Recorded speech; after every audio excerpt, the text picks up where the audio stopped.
Hey, good morning. Good morning if it's the morning. We are in Canada right now, still in British Columbia, and hopefully you can hear this. And let's get rid of the title there. We left a couple of days ago from the Arctic Ocean, and we're heading down to Vancouver. We're really heading down to the United States, where we're gonna head down the far west, and then we're gonna keep doing some fun stuff. I have Justin in front of me. If you couldn't tell, that's the other Cybertruck. What a week. It's been quite the week. So if you want to drop your comments, questions, or anything like that, feel free to use the live chat because finally I figured it out how to enable it using a third party app so that we can always have a conversation here. And this morning we are actually on a different route, not the same route that we took to go up north. It looks like Justin is going to stop here, so I'm going to join him here real quick.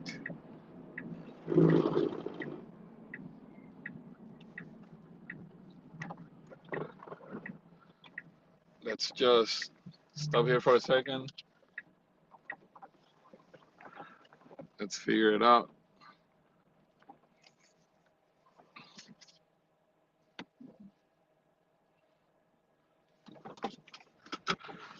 I will be right back. I can't go any farther.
Yeah, so Justin has to take care of a couple of things on his email and stuff.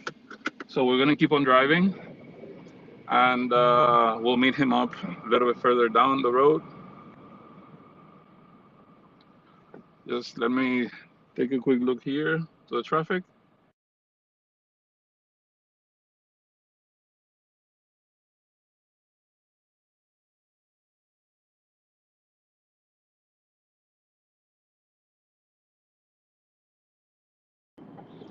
All right, so let's see.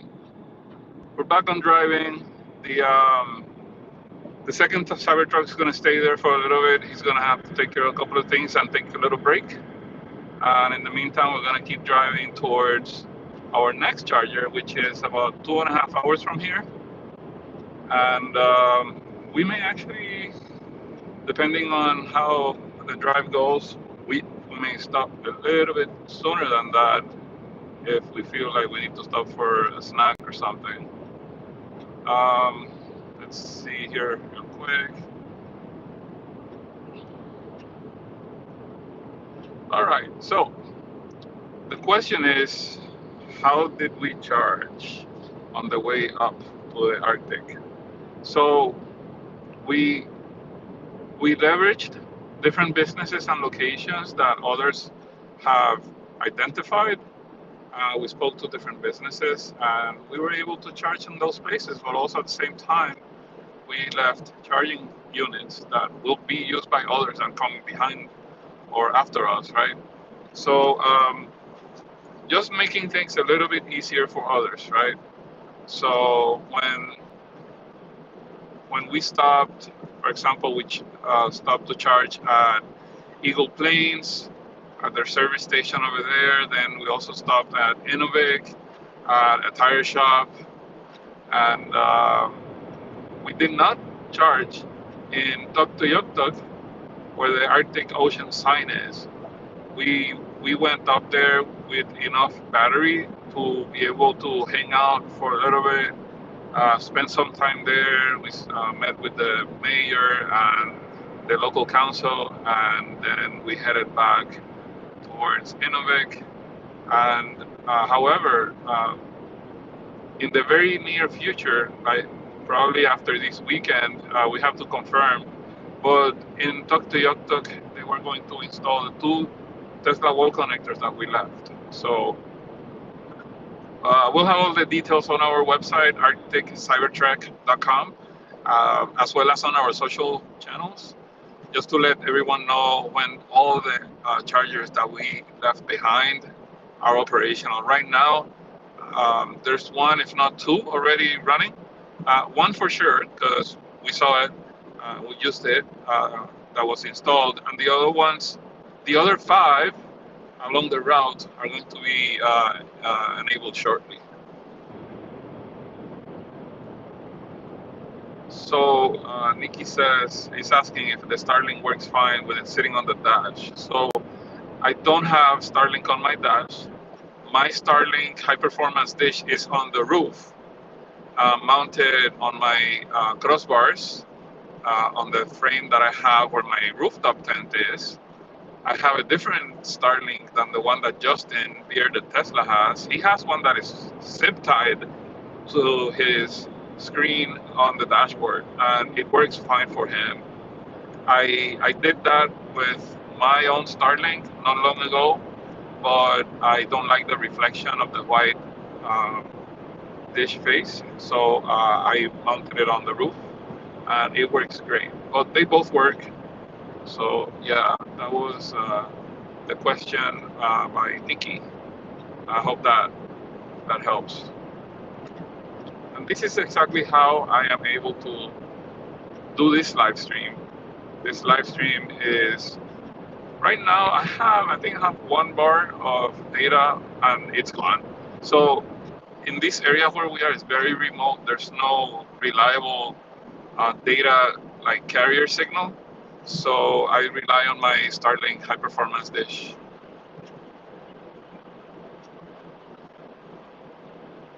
We got a wish for safe travels from Sweden. Thank you, Sweden. Social media marketing, that's quite the name. Thank you for the best wishes. Captain Hype says, congratulations again, we had a great adventure. Yep, great adventure, it was really awesome. Thank you so much, both of you. Mickey and Captain Hype. And it says, it is exciting to imagine you coming through Vancouver. I love to see Cybertrucks in BC. Yeah, we actually went through Seattle going up north, and it was quite the drive. We had to reach Prince George, and that was the last supercharger that we visited over a week ago. Man, it's been a while. I haven't experienced a supercharger in so long now that I am waiting to see Prince George again with a lot of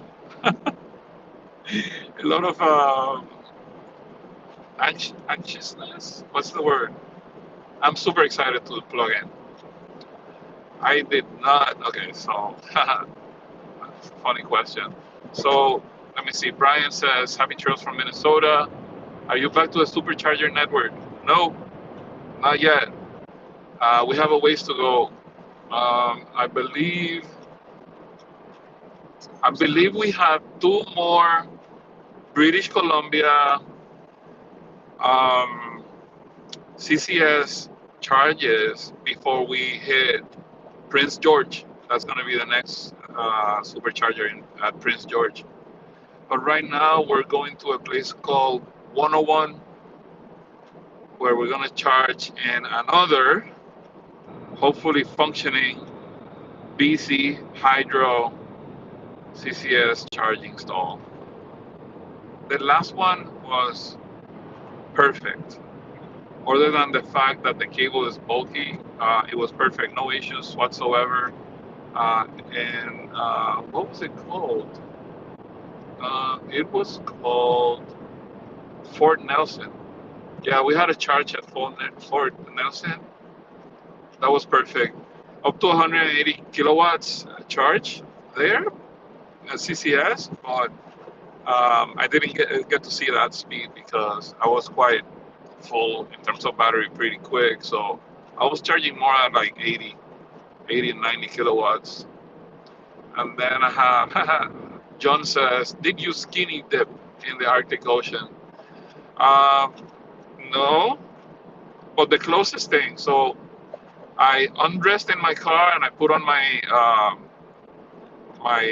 trousers, I guess that's how most people call it, the swimsuit shorts. Um, and I went in the water, not fully naked.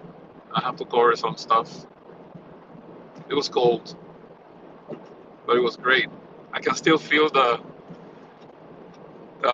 electricity of dipping into the Arctic Ocean, ice cold water. Let's see. So, what is the name? Urkela, I guess. Urkela says, how far are we from the first or next supercharger? Well, the way, like Justin says, the way the bird flies, right? So on a straight line, it looks like we are about 300 miles from Prince George.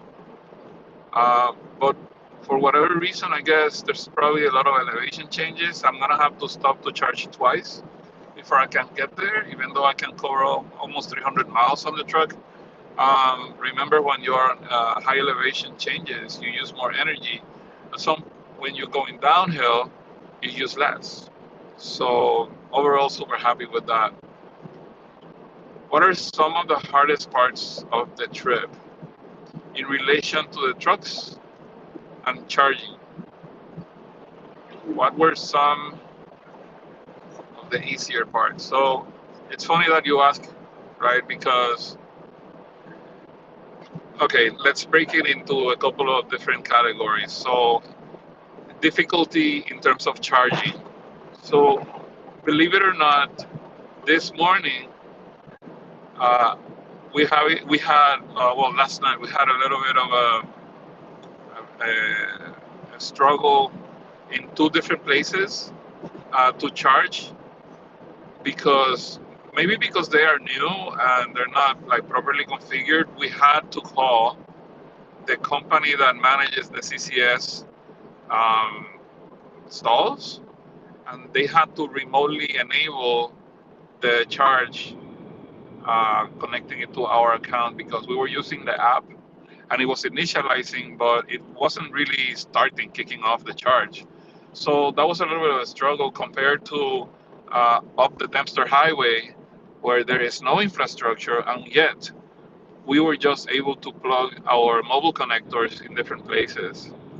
So it really depends on how you prepare and stuff. Now, the other category in terms of the actual driving, we went up and down the Dempster Highway. We've been driving from Florida. In this road trip alone, I myself have put almost 20,000 miles on my truck on this trip alone, because I left on June, but not to the Arctic Circle or the Arctic Ocean. I'm touring the continent, right? and not a single issue. And Justin, Pierre the Tesla, also been driving for a while. He probably has put, I wouldn't be surprised if he's put probably 7 or 8,000 miles on this trip alone, maybe more. But guess what? After all this driving and no issues this morning, a truck dragging rocks and stuff threw a rock at um, Justin's windshield and it cracked. So there's a little small, tiny little crack that may be possible to fill with some resin. But yeah, it's funny that we went up and down the Dempster Highway and we didn't have an issue, and now we're here in society again, as you say. And now we have one of the trucks with a little bit of a boo boo on the windshield. No big deal, it's just like a little pinch. But if it starts spreading, then he's gonna have to replace the windshield. So I'm hoping that the next chargers go well.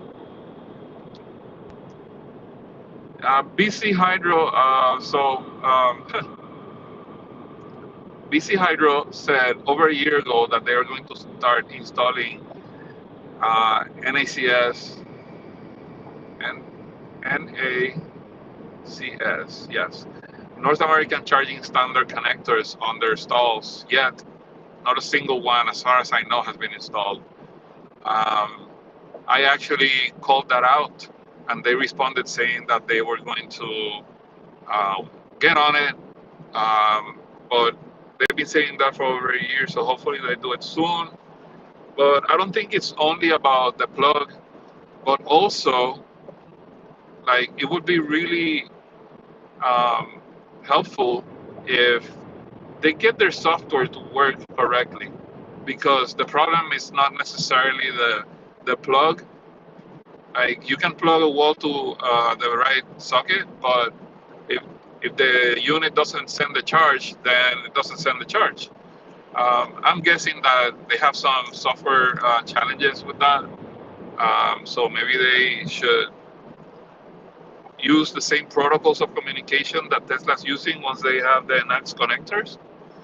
So I'll leave it at that. This morning, BC Hydro reached out to us after we posted the struggles of yesterday, because they had in one of the locations, they had, so there's no data.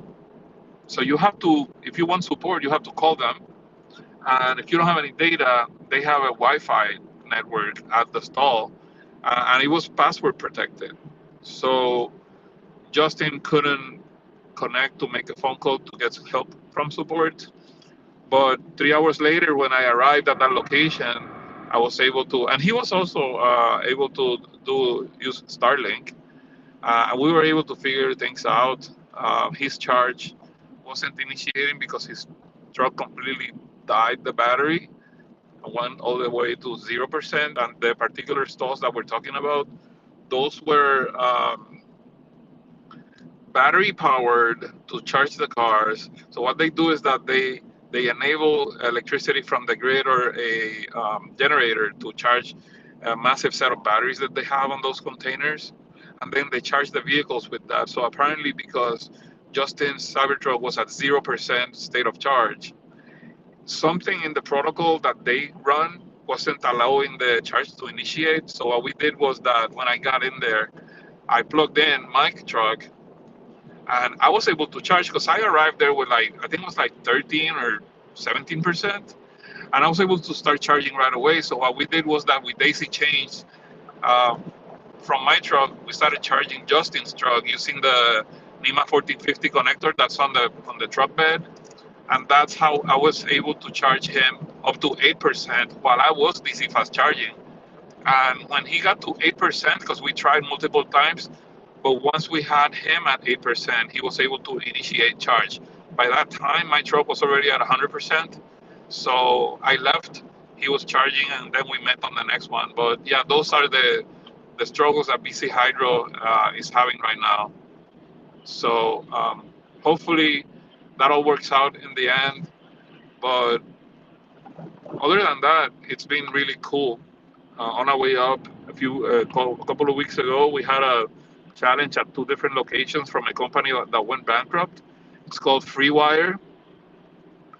Their stalls are being managed by a different company now, and they have software issues as well. So we were having some struggles with that. But other than that, we haven't had many issues. So I hope that that clarifies all the questions that were dropped here. It started raining a little bit ago. I haven't seen. We saw a herd of bison earlier, and we also saw a bear this morning.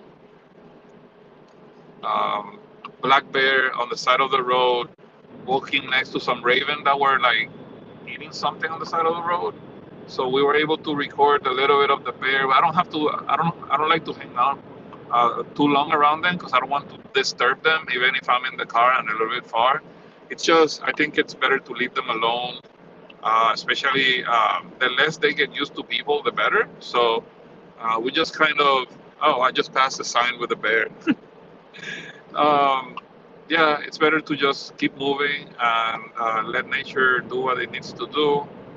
But man, it's been an incredible drive right now. Um, Someone saying about being nervous to go past Prince George. Well, um, you know what? Everyone has different comfort zone. I have a very high tolerance to risk, and we definitely did a lot of homework. However, this is funny. I have friends that have done this trip, like my friend Sandro and others, and everyone has recommendations and such. At the end of the day, we basically relied on our own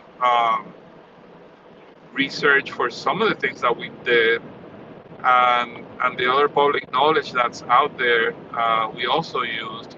But the route that we took to go up north was the highest recommended route, and we had to figure out where the charging stalls were because I had a list and it wasn't loading, so I had to actually pull plug share and see where things were and put them on the navigation manually, etc.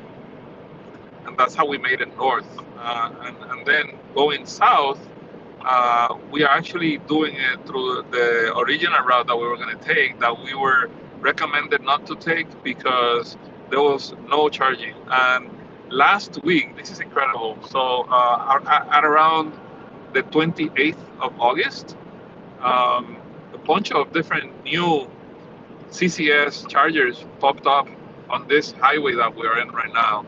So we decided to take that, and that's where we are charging mostly on BC Hydro plugs. Just be mindful that you may, every now and then struggle with getting the units charging, but so far, I do have to give it to them. Their technical support team over the phone has been really good. I only got one, there was one person on the line that was a little bit condescending, but not everyone is kind, so I understand that. But they were talking to me like I didn't know what I was doing and it was all my fault. And I had to like dress myself with patience and address them in a way that allowed them to understand that their system was the one failing instead of blaming me. After that was clear, it just took them a minute to initiate the charge from their side, which is what I wanted them to do in the first place. But they have a script that they follow, so sometimes a little frustrating. Other than that, it's been incredible. Um, Let me see what we have here.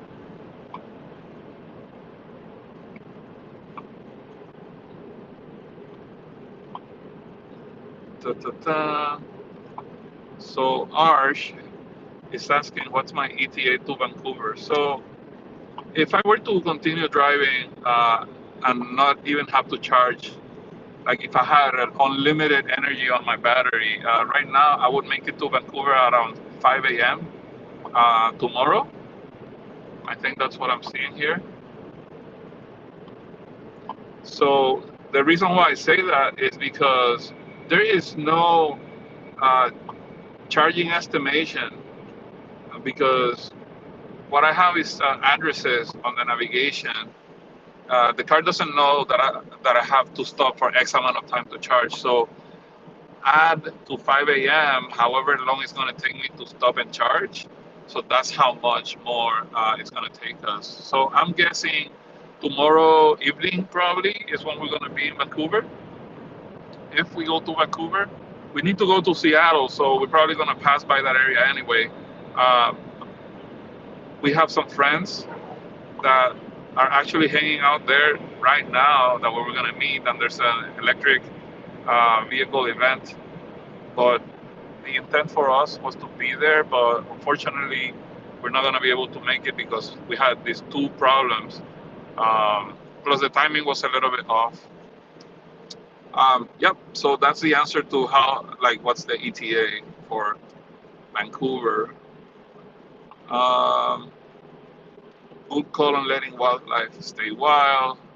How far north could I go in my Model Y? I imagine I can get to Whitehorse, maybe dozen. If I made it to the Arctic Ocean, you can make it to the Arctic Ocean. Um, so, as a matter of fact, there was a gentleman a couple of years ago that made it all the way to the Arctic in a Model Y, and there was no wall connectors on the route. So we left behind 6 wall connectors.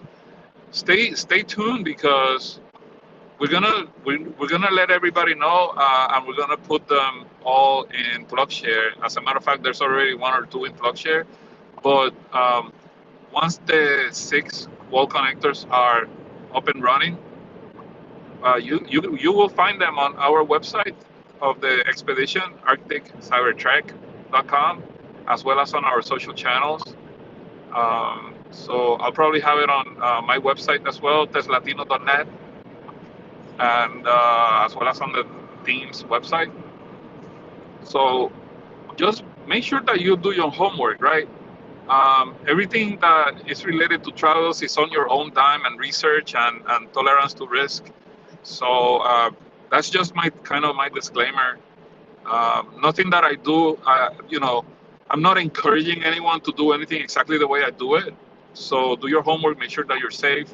It's not for the faint of heart. The Cybertruck makes it easy in a way that is different than in other vehicles because it's so rugged. But I have my Model Y at home that's lifted and on really cool off-road tires, and I can definitely make it on those 10-ply tires, no problem. So, yeah, just take your time, do your research, and if you go, make sure that you stop by our chargers and like touch the sticker for good luck. Yeah, happy trails. How was camping? Did you guys use the tent a lot? So we slept. We have been sleeping in a combination of ways, right? Um, my preferred choice would be overlanding on the forest, and we have done that multiple times, including up in Dawson City. We went away from the city and up a mountain where there's a fire lookout, and about a quarter mile after the lookout, or maybe 1/8 of a mile from it, there was a beautiful mountaintop with a fire pit, and we camped out there, 2 Cybertrucks with the rooftop tents, and we were blessed with the northern lights for an entire night around us. It was insane. It was incredible. Loved it. So my camping setup. Well, that was a rock on the windshield. Damn it.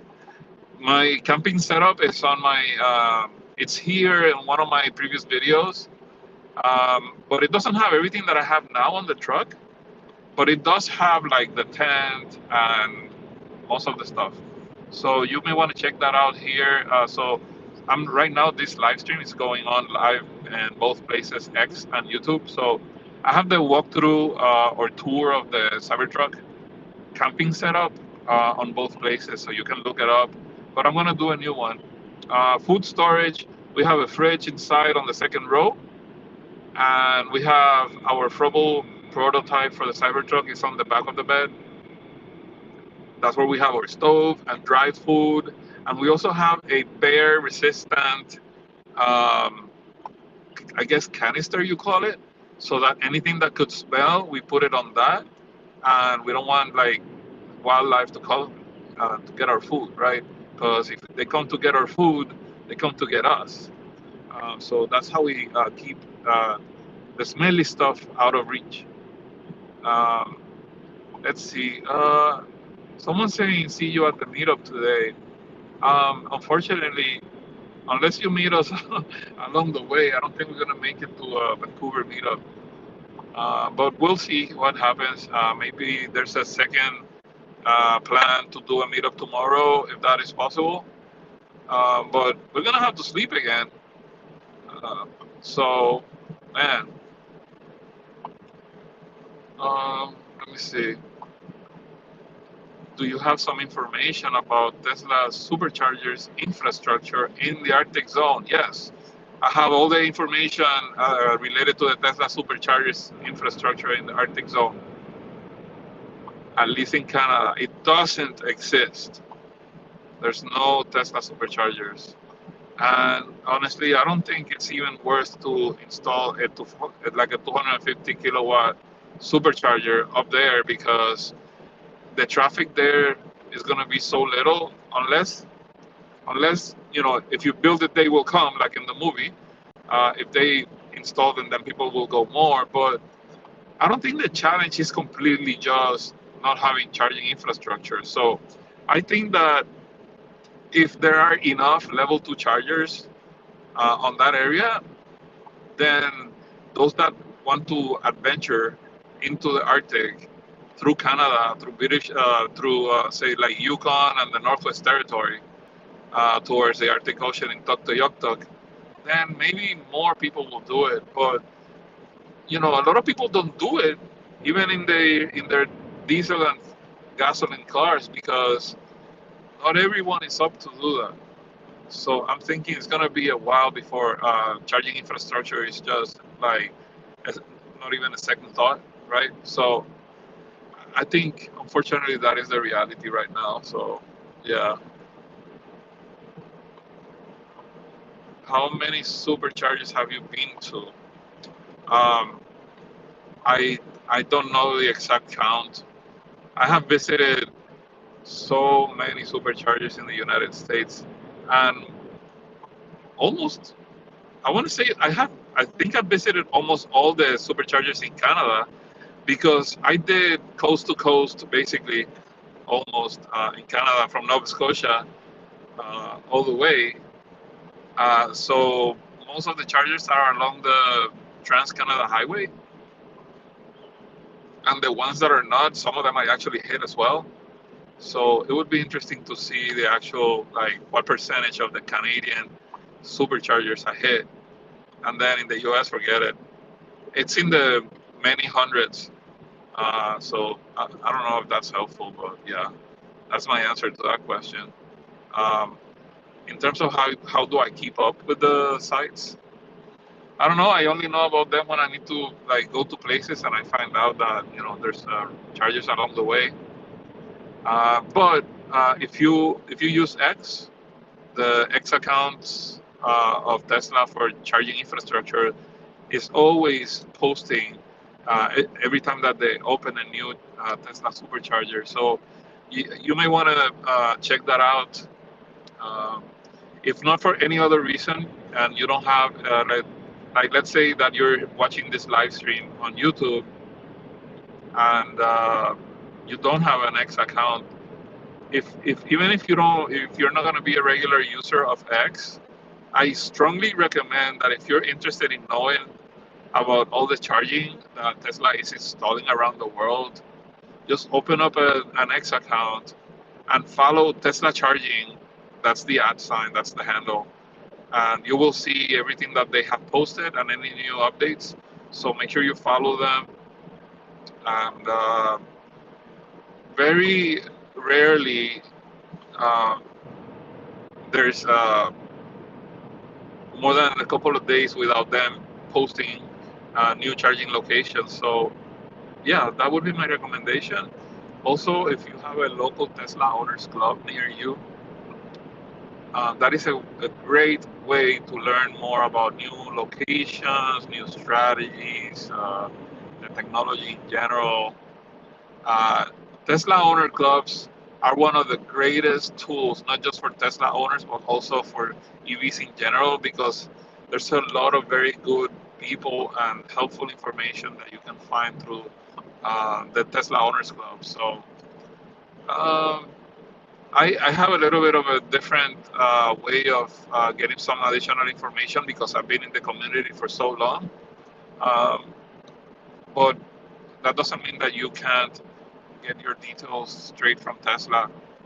So they have a lot of information on their website as well as what they post on a daily basis on X. Um, how is the energy efficiency when overlanding? It's great. Yeah, when you're going slower, these cars are so efficient. It's insane. So let me give you an idea. We we charged, what was it, Dawson City? No, Whitehorse. From Whitehorse to Dawson City was the longest drive, right? I think so. So we charged the Cybertruck battery to 100%, and then drained about 2% before we actually left. Just like sitting there and doing other stuff. And I was able to drive over 8 hours on a single battery going from Whitehorse to Dawson City. And the reason why it took so long is because you're really basically overlanding without sleeping. If you wanted to, you could, but it's a really long drive because you go up and down the hills so much. So um, when you're going downhill, of course, you can actually get negative watt hours per mile numbers. Um, Sometimes, depending on how steep and how far you're going and how fast, then you get very bad watt hours per mile or efficiency. So let me just pass this truck here since I have a passing moment now. Um,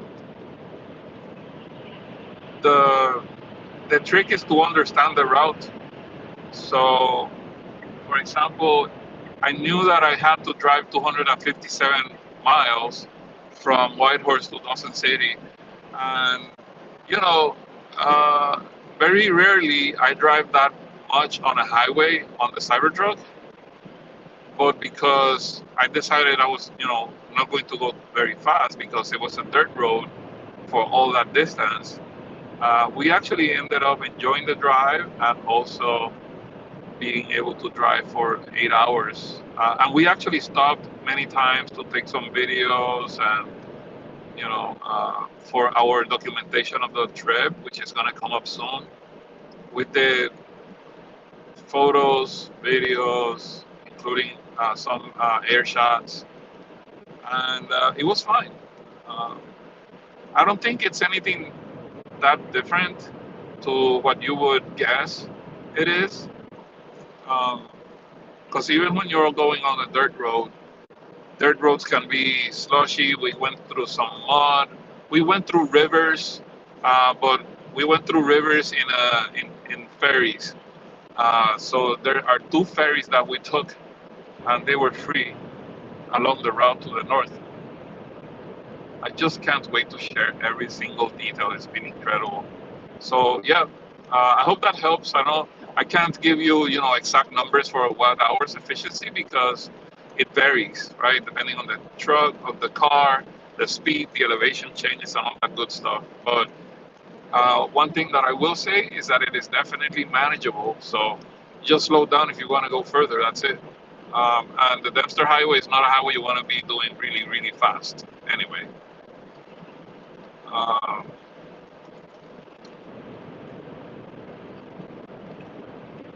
yeah, Red was talking about the drive to Vancouver.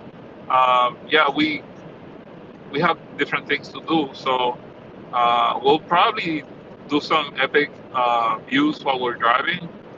But right now, we have places to be, so we're gonna take the most efficient drives.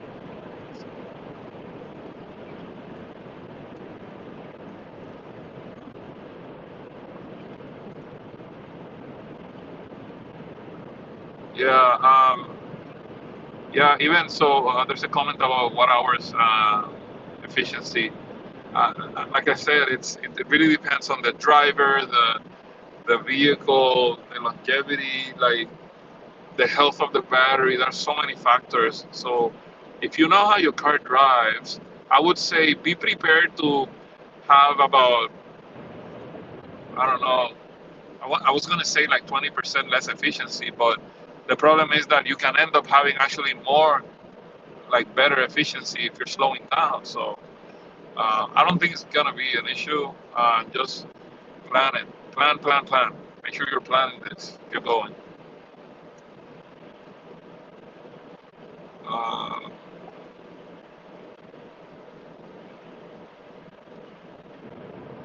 yeah, I'm actually already planning some other additional parts of the build.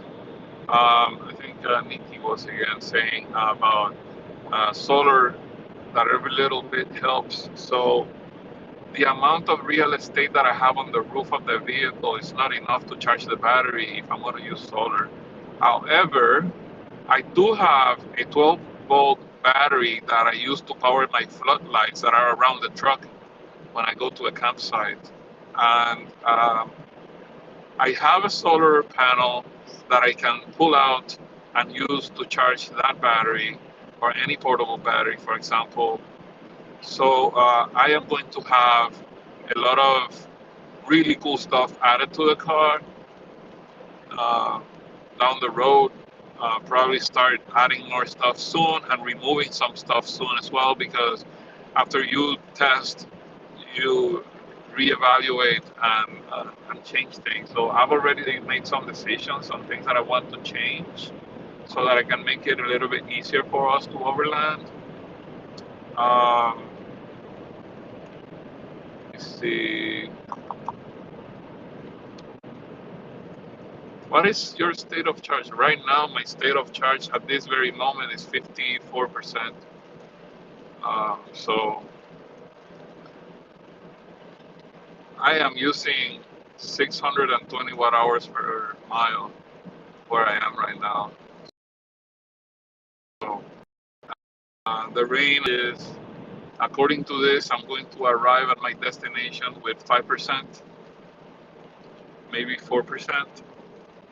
It all depends on how bad the elevation changes are. And if it gets too bad, so my rule of thumb is that I look at the speed limit and the estimations are pretty on point. I think the Cybertruck, like, had a conversation with Justin a couple of days ago, and he pointed something out that I never thought about before, which is that the Cybertruck estimating range, especially when there's like bad weather and there's elevation changes, is so accurate. I couldn't believe it. Like on the money, right on the money. When like the car says you're gonna arrive with like now, like 4%, it's you can basically rest assured that that's what it's gonna be, unless like you start driving different, right?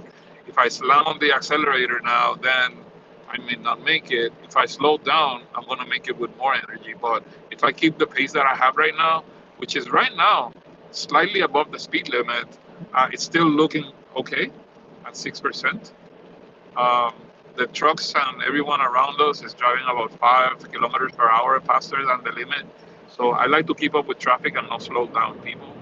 But I don't like to go much quicker because first, you're breaking the law if you do, and second, um, it doesn't make a good impact, the change on range. It doesn't justify it. So yeah, that's pretty much all I have for now.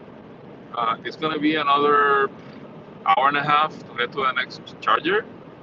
At which time, if not sooner, I will drop the live stream because as soon as I plug in, the my Starlink's gonna flicker for a moment, and I may lose connection. So just to avoid the struggle, I'll just probably end it before I actually plug in.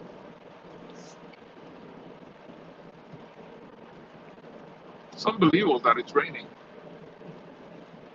It hasn't really rained that much. Um, Rained a couple of times through the entire last 2 weeks, but not a lot. The good news is that with rain comes clean windshields.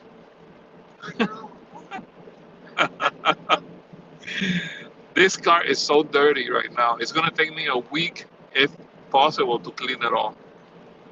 Insane.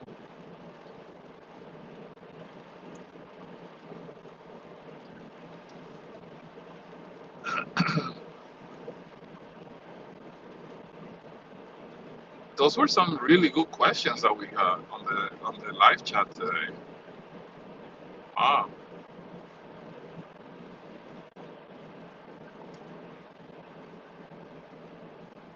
Okay, I think I have more questions. Let's see. What do you find affects the range the most and the least? So the first thing that I changed on this car were the tires, and you definitely take a hit from putting true off-road tires on the car. And I think Justin believes that that is the biggest hit that he has gotten on his truck. I think the biggest hit on mine is my roof rack. So my roof rack is prototype one from Urander, and it has a bigger profile. I am certain that it's not helping my range. As a matter of fact, Justin has significantly better range on his truck than me.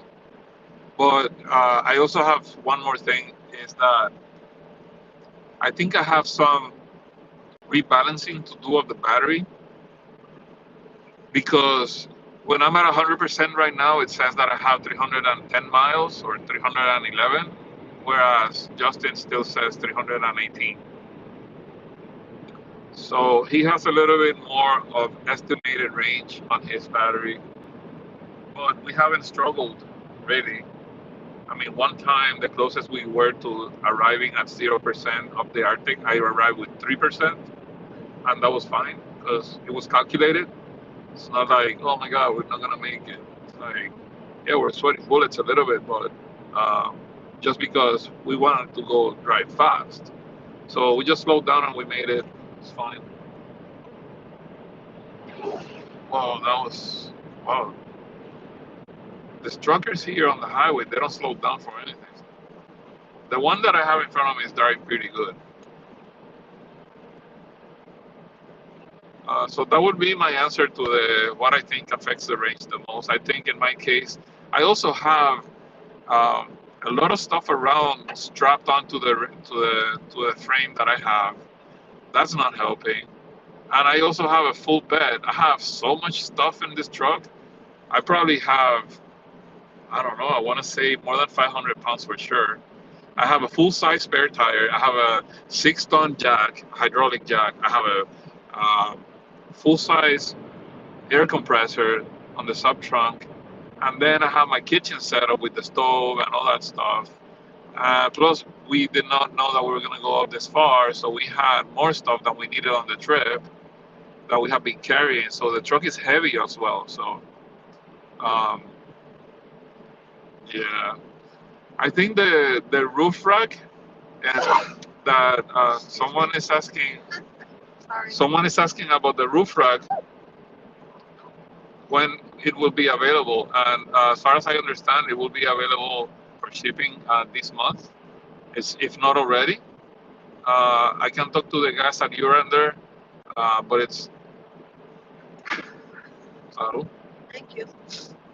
uh, it's coming up. It's great. Honestly, I think if you own a Cybertruck and you're like you like the way that these racks are, um, personally, I love mine. Although the new one is a little bit different, which is the one that Justin has, lower profile, better range with it. I think it's a steal. I think they're selling it for $1,700. I think it's a steal. I think they put a lot of work on that. It's being made overseas and it's gotta be shipped. So yeah, if you like it and you're gonna make good use of it, I think it would be a good thing to go for it. The guys, I think they were gonna, I really like the product. So we didn't like lock in a lot of stuff with the manufacturer. Um, but I think if you call them, you can ask them about Tesla Latino for a discount or something. I don't know if I don't remember right now if that's actually in the works. I forgot. With so many deals with so many partners. But stay tuned for that and reach out to them. Let them know that you saw it on my truck and on Justin's truck, and that you want one if you actually want it, and they'll hook you up. So I don't think it's going to be compatible with the Tesla light bar because the Tesla light bar mounts in part it mounts where the roof rack is mounted on the front. So what I did was that I put my own lights. Oh wow! I don't know if you saw that. That truck almost went completely off the road. He must be either sleepy or distracted. So yeah, I don't think it's. I'm pretty certain that it's not going to be compatible with the Tesla light bar. And to be honest, I think it's better to have the rack for my use case rather than the Tesla light bar, and I can add a light bar on the roof rack. So yeah, that's basically it. Um, what else do we have here?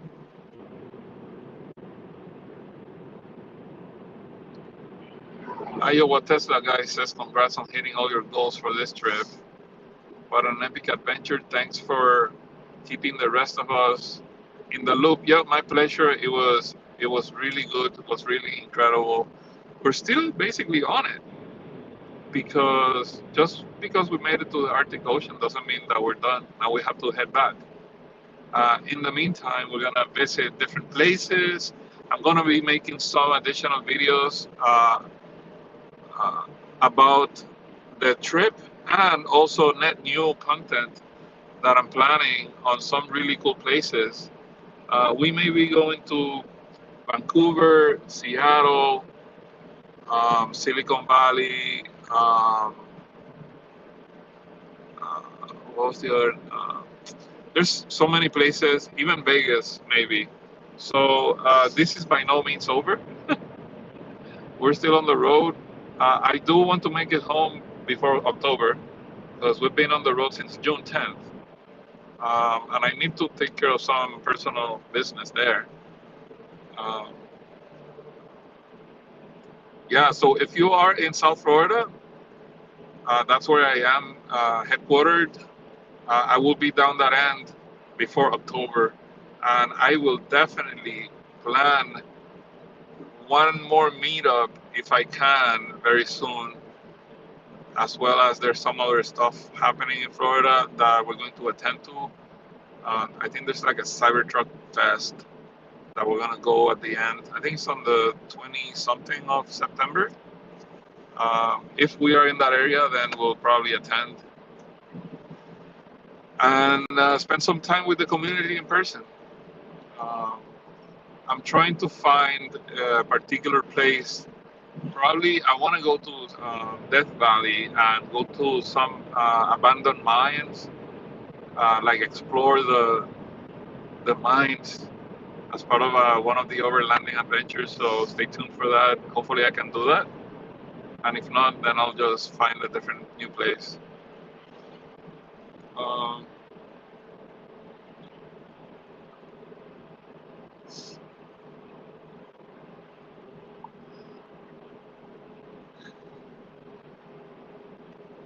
Absolutely. Hopefully, we meet some of you on the road one day and camp out to next to each other. We've done it with other members of the community, and it has been great. Um, Utah. Okay, excellent. I can't see all the comments, but Utah is one of our favorite places on earth right now. We've been to Moab several times, and we haven't done. I'm sure that we haven't done even half of the places that we can explore in Utah. So um, we are definitely going to try to meet with some folks from the SoCal community. We have friends in that area, and we may actually meet with them. So stay tuned for that. Unfortunately, it's very hard for me to reach out to people individually, but just stay connected to us. As a matter of fact, maybe this is a good time to also remind you that we're doing this on our own dime, basically, and it's very expensive. So if you want to support, please join our subscriptions on X or Patreon because I need all the help I can get. And we'll also keep you informed. I have some content that goes exclusively and directly to our subscribers that are paid, but also um, just in general, it helps. So if you want to help us do this long term, I would really, really appreciate your subscription, whether it's on X or YouTube or Patreon. It helps. So yeah, can't wrap up a live stream without reminding you of that because we feel like we are part of a very special and awesome community. So we want to keep doing this, but we need to make some adjustments to our lifestyle, and that's one of the main reasons why I'm going back home so I can take care of some things, so I can keep doing this for the long term. Because if I stretch this for as long as I can right now without going home, then at some point I'm gonna have to stop and get a normal traditional job uh, in four walls somewhere, and I don't want to do that. I want to keep traveling and adventuring and making good content and get better at doing that. Because my end goal is to make 3 documentaries, and I think I'm building the tool set for that. So yeah, pretty much it. Sorry about the weather. That it's not like very exotic drive because I'm behind the truck and it's raining. The good news is that my estimated range on arrival is higher now than it was, half an hour ago because I'm still going pretty slow. I'm still going with the flow of traffic at over the speed limit, but it's looking good. I can't believe that it's 2 more charging stops before I can actually visit Prince George Supercharger.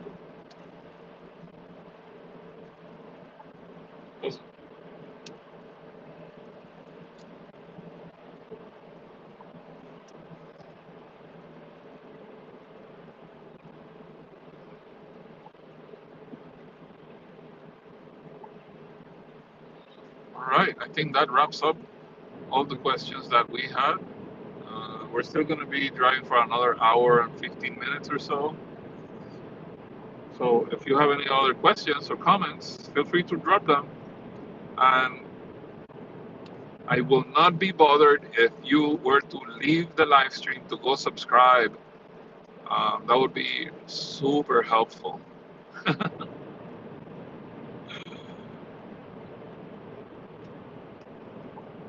I'm also debating whether I'm going to make 2 new channels for content. I think I will, but I have to think about it because I need to get this one in order first.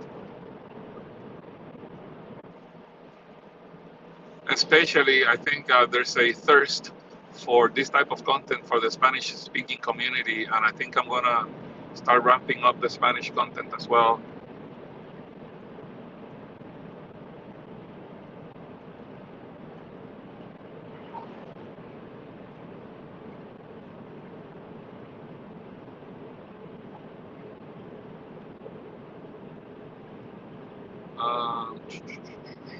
Let's see here.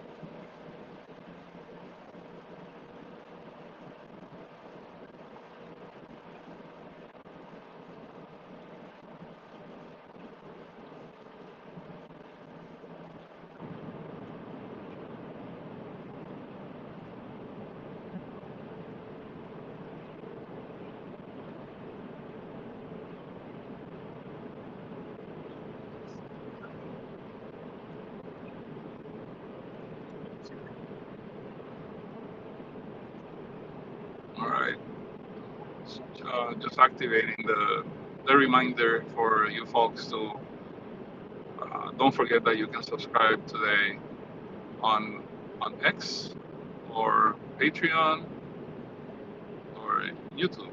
And let me see something here. Ah, there was a typo.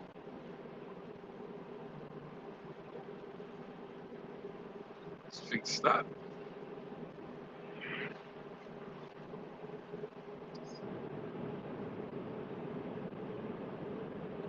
There we go.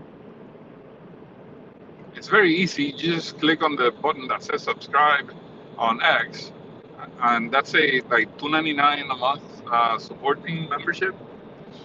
On Patreon, I have different tiers. They start at $1 and they go up to, I think it's 10.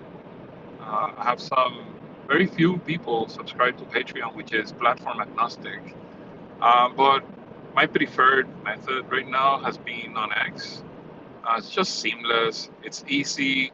It auto renews, and you can also do like the tips or super chats on YouTube if you want. If you want to just do a one-off donation to help us, think of it as a cup of coffee. That's what I always say. If you subscribe, you're supporting me. Have a bit of coffee, and if enough of you do it, it turns into something else. How would it be to travel in winter with the experience you have now? In other words, would it be possible? I would not make the same trip that I just made up to the Arctic Ocean if it's completely full of snow. But I may even think it twice if I do it in a diesel car that can go 600 miles because it's very dangerous on the winter to go to the Arctic. Um, I will do it one day, and I'm already planning for it. But I will do it certainly with more preparation. Um, I will do whatever I can do. I did not think that I was going to get it, but I will order the extra battery for the Cybertruck to extend its current range because I'm not going to use a trailer. I think I'm going to just move my spare tire out of the bed. I'm going to install a certain type of hitch gate that goes on the back that can carry a spare tire. That will make room for the extra battery, and then I will eventually make this trip to the Arctic again. Maybe I will try it um, in the winter, maybe not. I just want to see the difference by having more range and a better setup than right now. Because, like I said, when we left in June, we didn't know that we were going to do this. Um, we only decided that we were going to do it as we were already on the road when we were in Michigan back in June. So now that we know what it takes, I believe that it's going to be a tough order to do it in winter, no matter what vehicle you're driving. But I think we're going to try to do it. I want to go from the North Pole to the South Pole eventually in some electric vehicle, and it may be on the Cybertruck. I don't know. It really depends. Um, so we'll see. But this is exactly why I need your support because we're planning some really epic adventures, and I think it's going to be cool. Think of yourself as a co-producer of the shows, right? That would be cool. Let's do this together.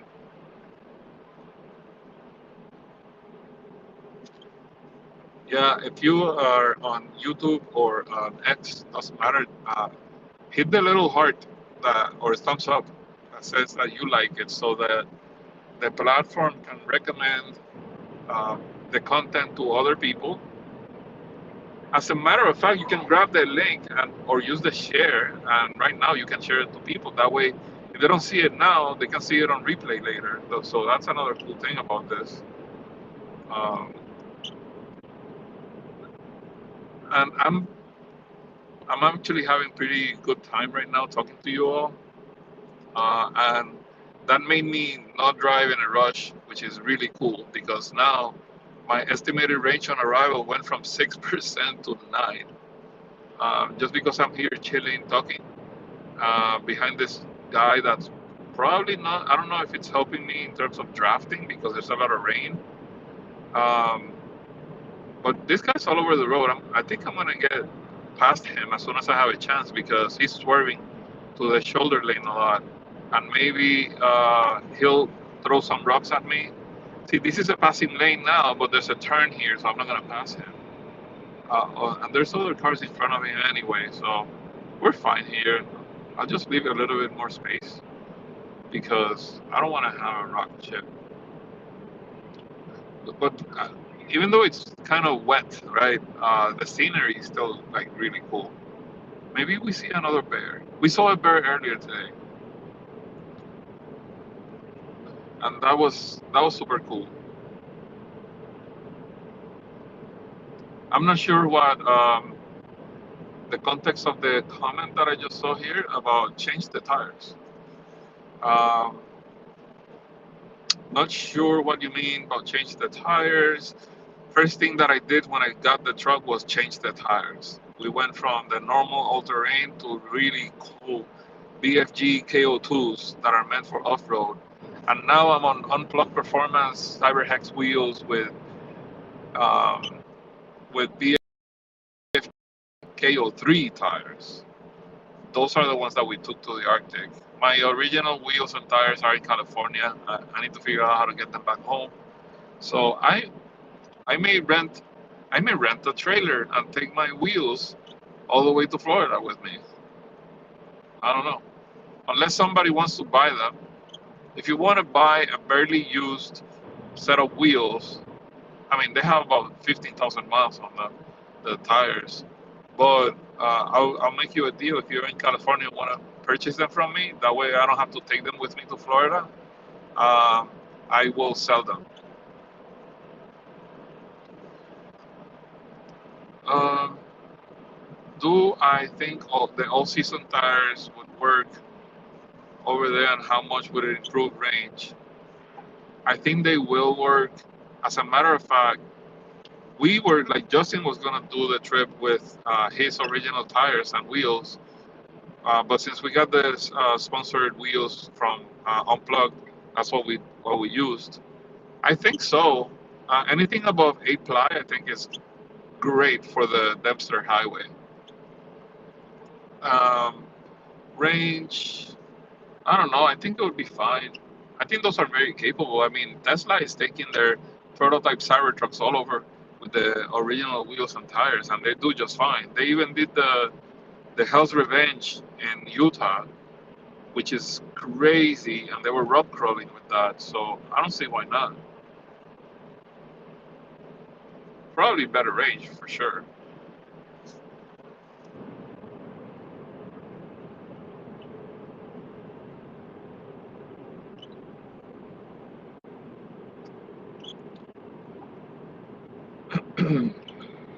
I see a little bit of the sun coming out on the left. Hopefully, we get a break from the rain. And hopefully, I get FSD soon. I have 33,665 manual miles on the Cybertruck. But it has been fun. Fun, fun, fun.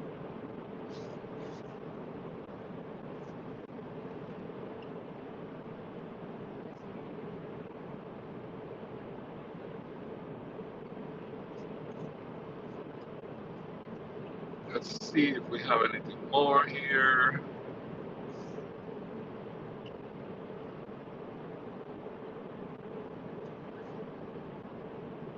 I can only imagine if this vehicle was completely autonomous with all the features that it has, it would be insane.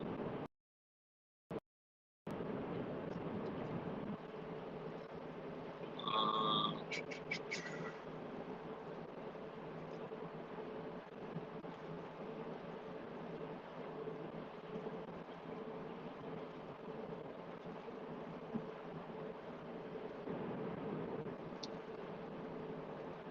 it's been pretty good last 2 weeks, was it? Let's do a countdown. When did we get to Dawson City? Dawson City is where we started the trip officially towards the Arctic Ocean because the Dempster Highway is right off of Dawson City. I think it was on. Let me see. Today is the 8th. I don't remember. Core wheels. Core wheels are great.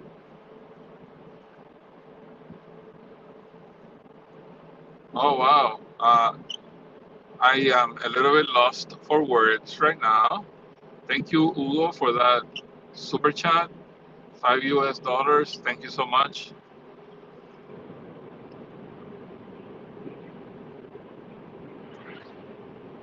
And I'm thinking that Nikki Kiefer says um, about the core wheels. I'm guessing you're talking about like just solid rim um, wheels for off-roading, or are you referring for about a specific type of core wheel? Not sure what you mean by that. Just let me know if you want. The day that we officially took the Dempster Highway up north.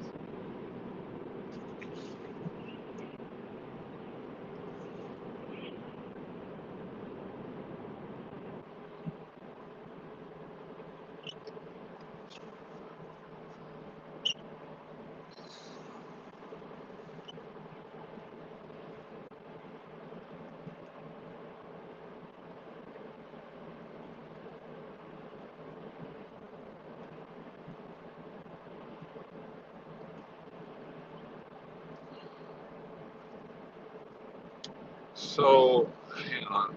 Did I miss something? There's a new Cybertruck wheel from Tesla. Cybercore wheel.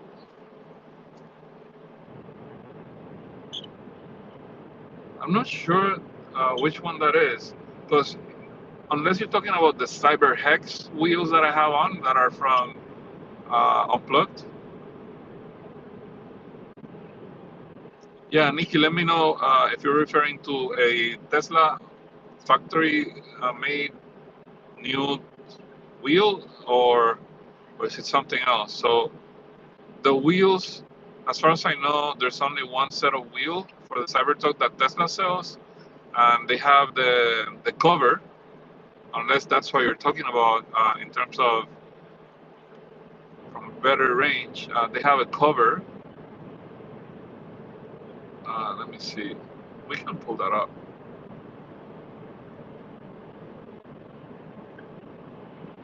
Maybe I did see it and I forgot about it. Hang on.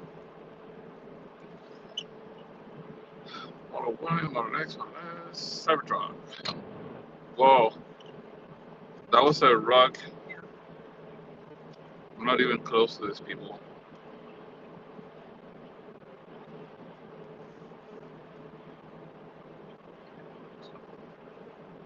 That was terrible the way that felt.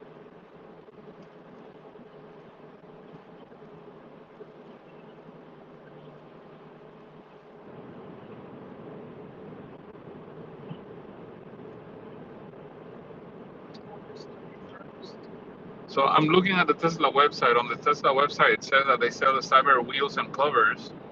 Um, that's the only thing I see available. So I don't particularly like the Tesla wheels with the covers. I think they look great. I think they look fantastic without the cover, and but I think the range that you gain with it would probably justify using it, but not for me.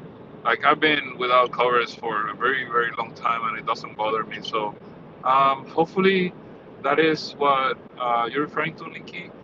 The tires that come with the wheels that Tesla sell are more efficient, and they are very rugged also.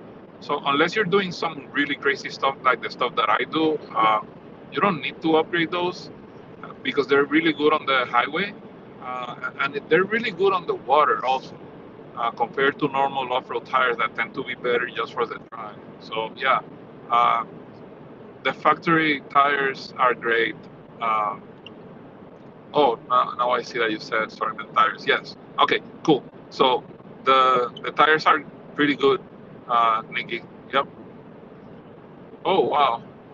Oh yeah. Another one. I I, I am speechless right now because this is second super chat. Uh, $9 by Lee Olsen. Thank you so much, Lee. I really do appreciate it. Lee saying this is really great adventure to follow you on. I hope someday I'll be able to do the same route. Yeah, just please, if you do this route, do make sure that you take all safety precautions, that you plan it well. Uh, you over prepare. You can never be too prepared for going off grid.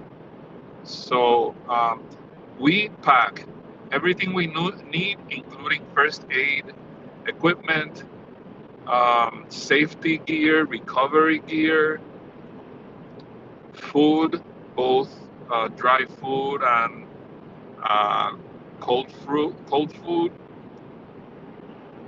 But you don't have to go hardcore from the day you start.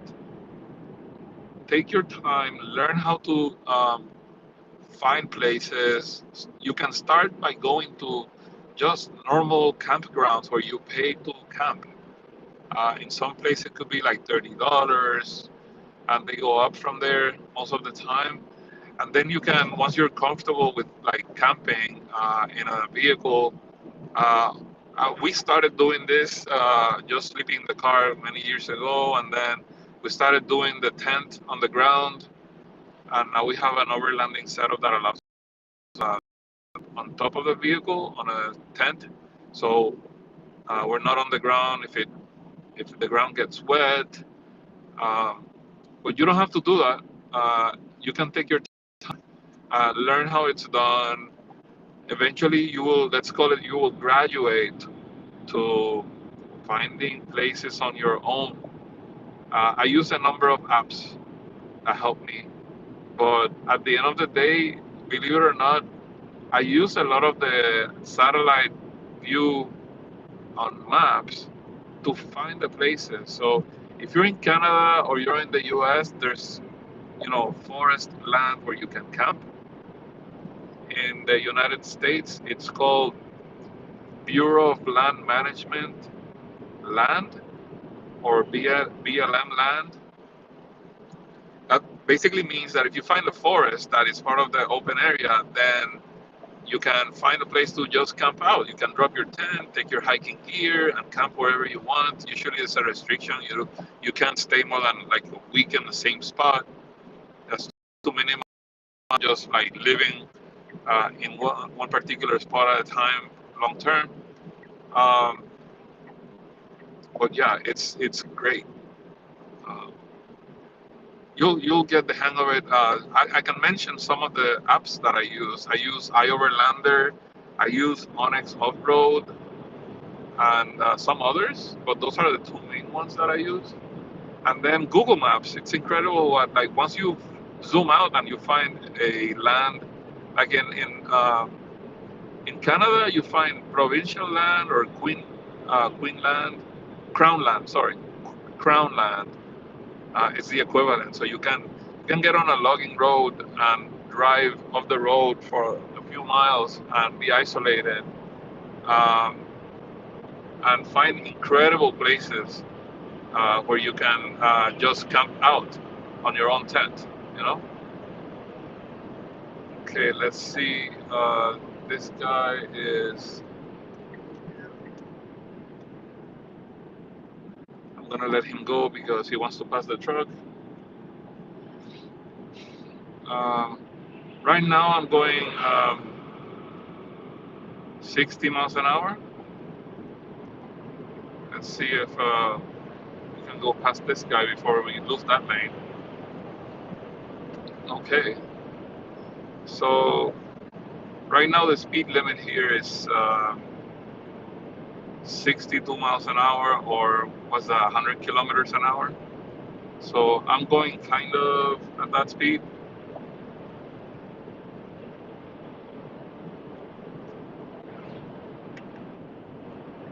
Let's just say I'm going with the flow of traffic. Um, what was I saying? Oh yeah. So Lee Lee Olsen said that this was a great adventure. So I was talking about recommendations on how to do this stuff. Take your time and learn it, because there's so much fun to be had. You'll go to places where nature is abundant, and make sure that you understand the wildlife. Make sure that you leave no trace. If you see someone left trash, we pack our own trash bags so we can leave places cleaner than we found them. So there's a whole adventuring community out there. So make sure that you join groups about the lifestyle, and then throw on top of that doing it on an EV. That's even like another layer of complexity, but it's a beautiful complexity because it allows you to do things that you would otherwise not be able to. Like we were rolling a few weeks ago in a forest, and there was some animals in the area that we were not disturbing because our car is kind of quiet, so they could hear us, but they would not be running away, um, startled, and that is like really cool because you get a little bit closer. But do keep in mind that there's like dangerous wildlife out there as well. So understand the region where you are. Like we are in, we were in grizzly bear country, right? So we make sure that we stay vigilant. We have means of protection against animals, but the last resort should always be like to, yeah, you try to not hurt the wildlife, right? You are invading their area, not the other way around. So respect them, and they will respect you.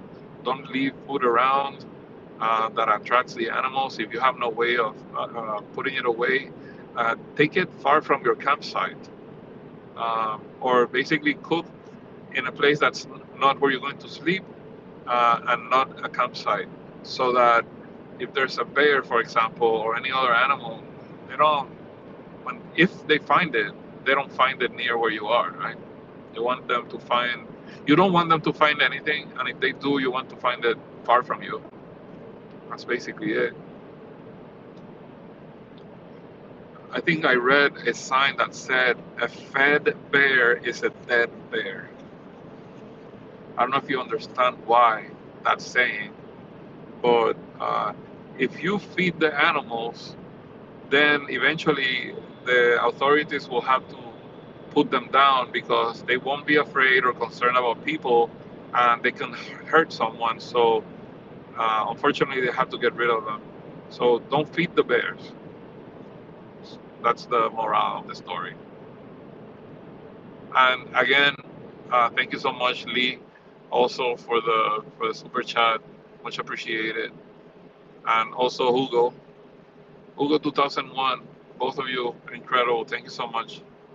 Your support means the world to us.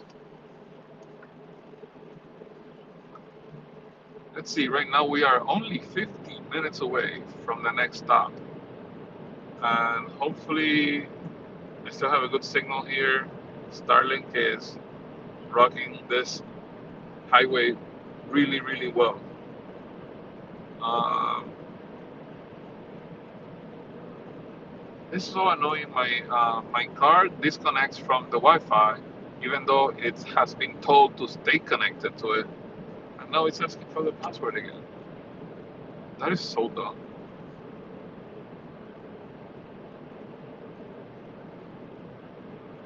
I prefer the car is connected to the Wi-Fi so that I actually get the full views on the map.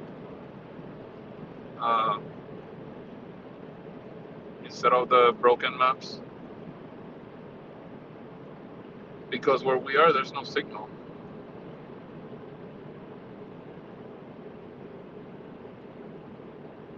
Oh, guess what? Just saying that there's one 3G bar on the connection.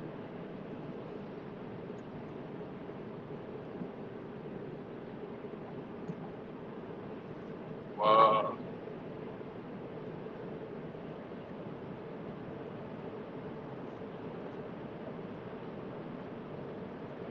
There's so much land here in Canada. It's insane.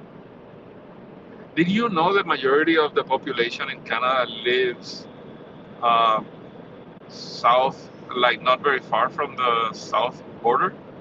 The majority of the people, right? Not everyone, but the majority of the people actually live really close to the U.S. border. And there's so much land up here that there's a very big, there's a very large um, wildlife environment here.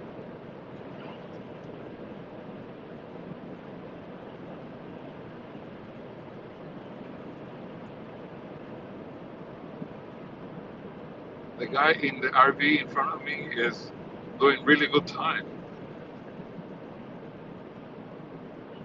It's almost like we're together, just following him.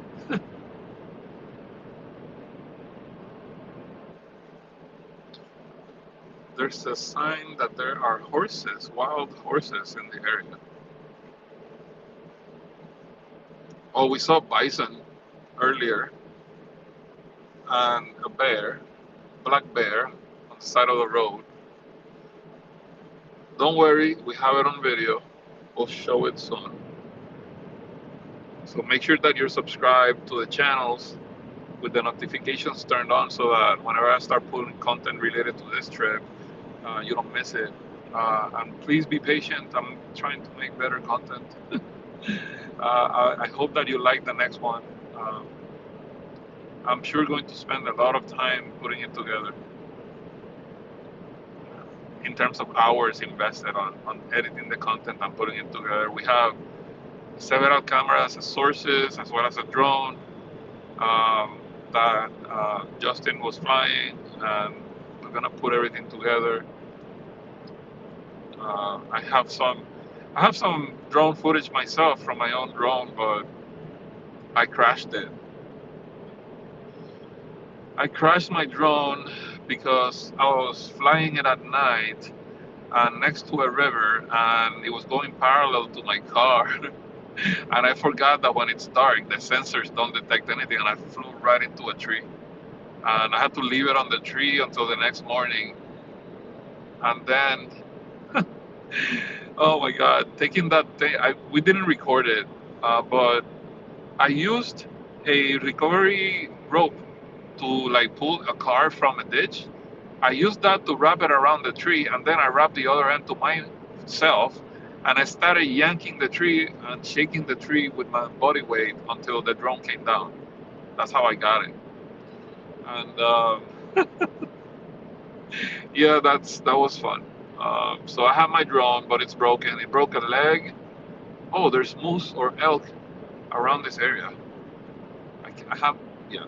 Anyway, before I off a different topic, the Langdon is asking if there are plans to show some kind of documentary. Yes, yes. So Justin is putting together his own documentary, and I am documenting in my own way. We're joining content. So for both of us, I have a feeling that mine will look more like a vlogging style, but I will have a somewhat of a documentary style version as well. Uh, there were some interviews that we wanted to make that we couldn't do them while we were there because just timing didn't work out. But we may have some uh, video conference calls with some of the people that we wanted to interview to make them part of the docu series, basically. So, yeah, I hope that I hope that you enjoy that because I hope this is the like planting that seed for the future, right? So we can start doing this better and better each time. And right now I am in Pink Mountain, and I'm looking at the satellite, and it looks like this is a big area, but it's all wet now. It looks green.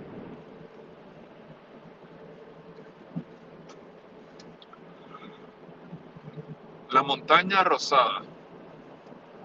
It's like the Pink Panther, but it's the Pink Mountain.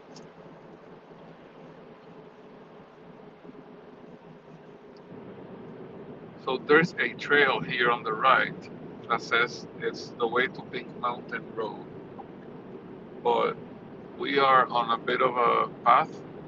I don't want to detour too much from it. I will, however, if I see another beautiful area that we can stop and it's not raining, I will stop.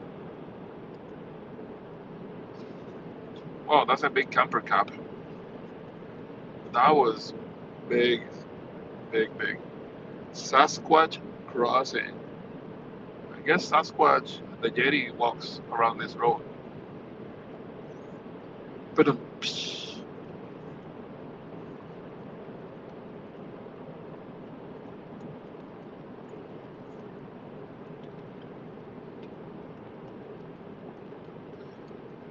there is excitement in the air.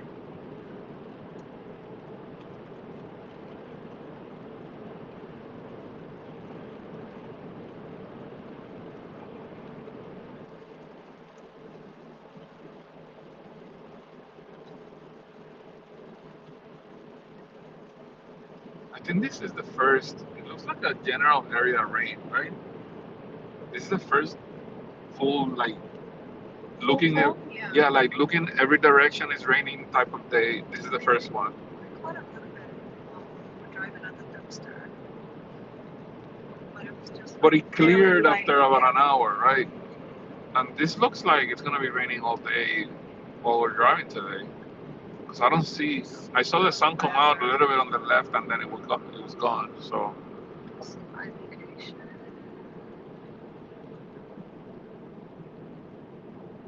okay, this. Let me see.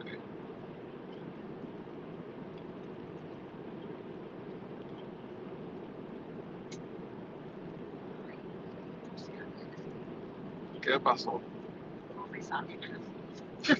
What do you mean? The Wi-Fi? Mueve la antena. Mueve la antena. Well, the car's not connecting either. Mira esto.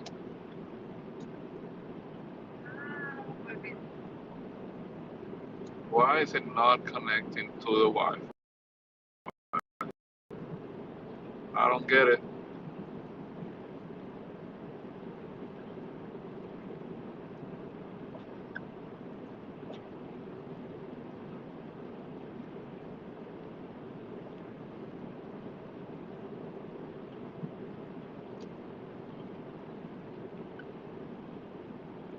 EV charging up ahead. Did you see that? There's another place to charge here, just like we said.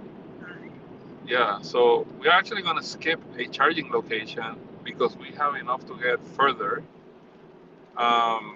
which is pretty cool on this road. I don't know why this is not working.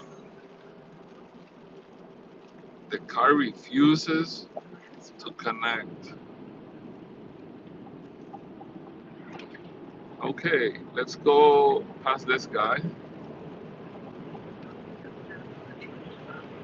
It's okay. One at a time.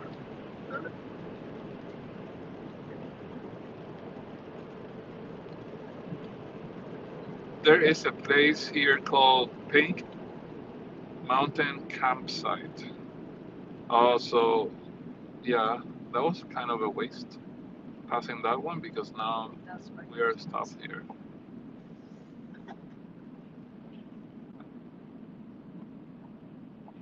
I'm not a wizard. going slow. Stop here on red. There's no red light right now. The speed limit went down to 43 miles per hour, or what was it, 50 kilometers, something like that? What? Oh yeah, it's a high slope.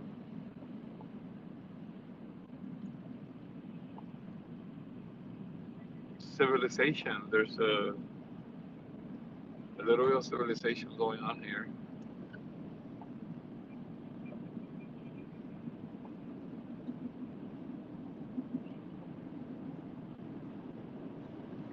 So I think it's 60 kilometers an hour speed limit here on the construction.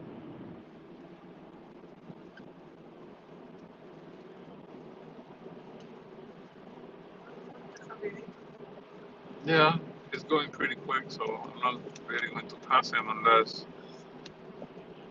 Thank you. Resume speed. So speed limit here is 100 kilometers an hour, which is 62 miles per hour.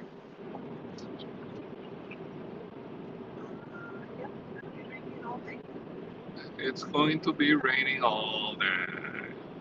Great.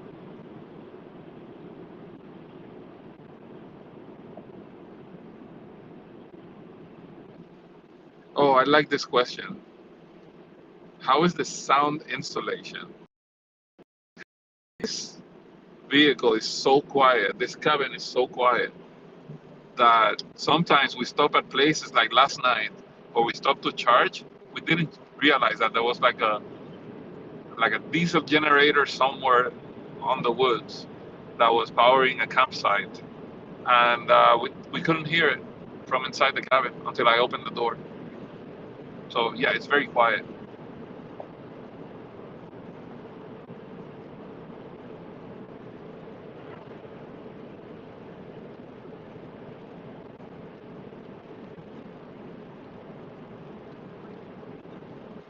So Brian says, is Justin right behind you?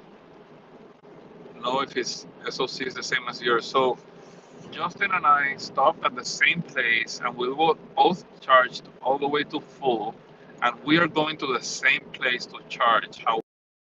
However, he's not with me right now. He's behind me, but he had to stop, and he will meet us later.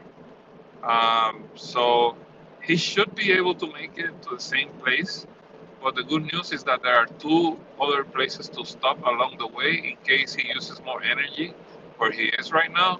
He can still stop somewhere else to charge and then continue the trip. So that'll be fine.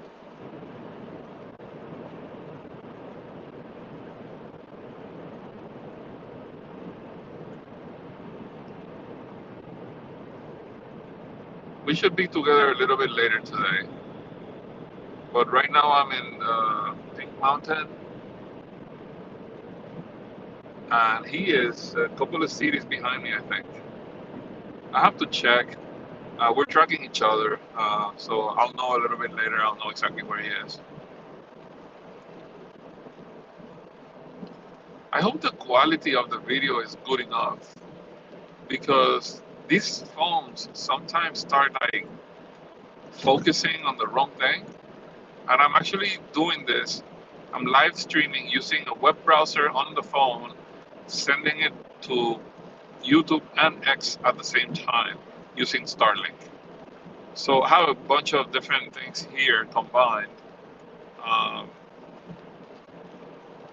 and I can do a second camera also if we wanted to.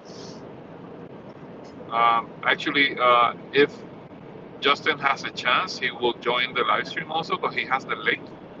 But he's busy doing some stuff right now and resting a little bit, so we may not see him on the live stream today.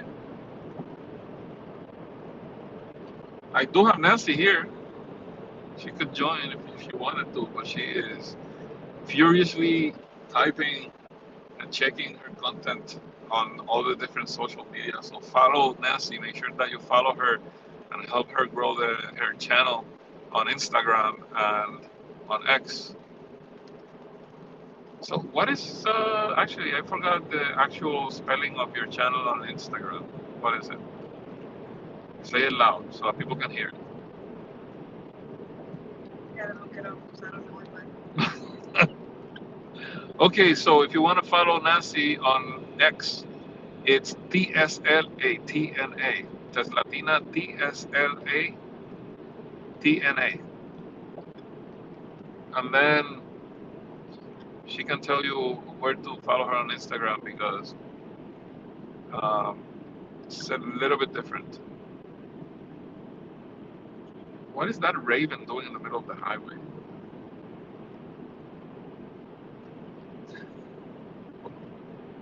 Suicidal raven.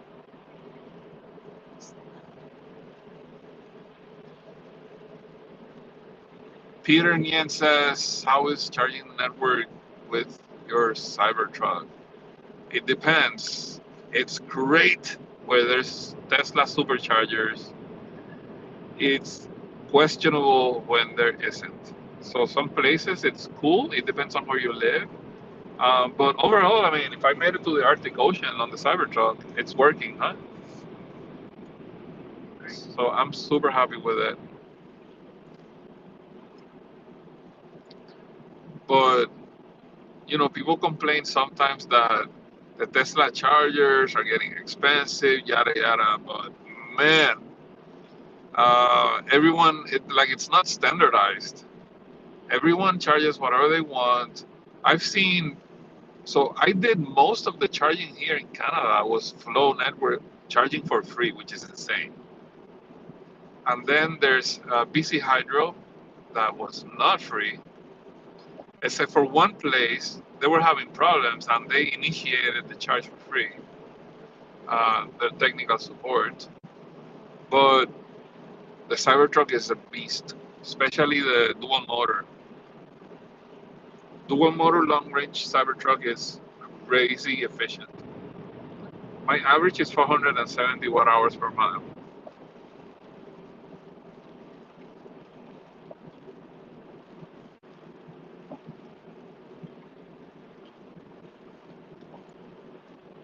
So I'd say that's pretty good for a 6,700 pound vehicle on off road tires in the rain.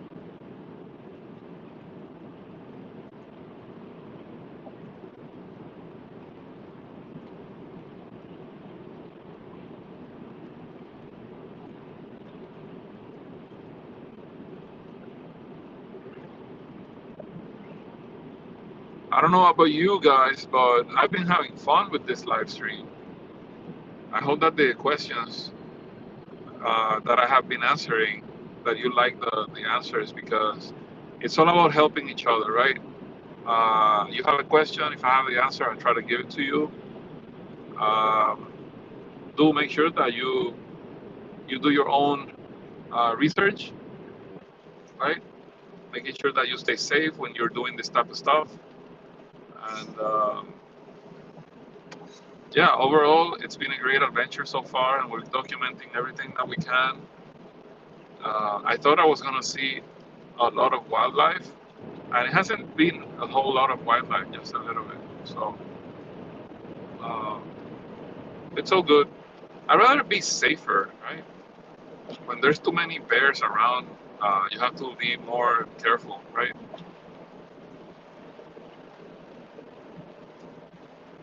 Let's see if we can get this show on the road again.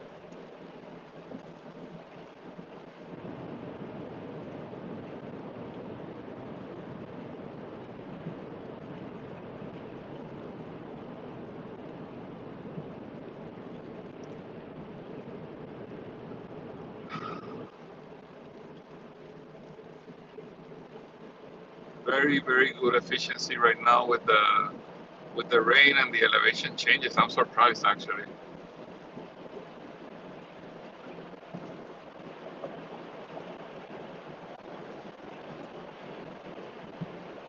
The guy on the truck is doing pretty much how we do it. When you're going downhill, you accelerate a little bit so that it's easier to go uphill. Take advantage of some regen on our side. The trucks, the semi trucks are not refueling, but it's easier for them to drive over those humps. Wait, what? We have 805 people? on the live stream? That's insane. Wow. I I'm so humble. Thank you all for joining me. It's definitely sometimes it gets lonelier when we don't talk to you guys because we're driving to so many places and we want to share everything as soon as possible, but we have to wait to get to places to pull the content and edit, etc. We're doing live streams. The one thing I like the most about the live streams is that they're like you don't have to do anything but just live the moment, live the experience. And I'm gonna try to see if I can just hook up a second camera that we can run on a long term basis on the truck, so we can have multiple views of the outside and in the cabin. Yeah, I have the setup for that, so might as well just do it.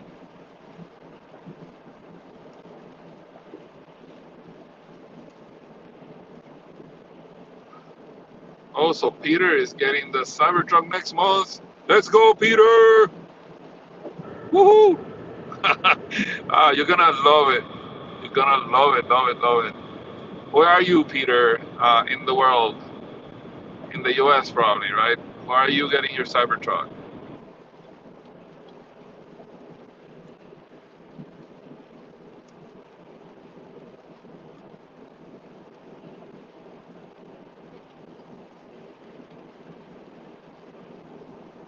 Let me know where you're picking it up.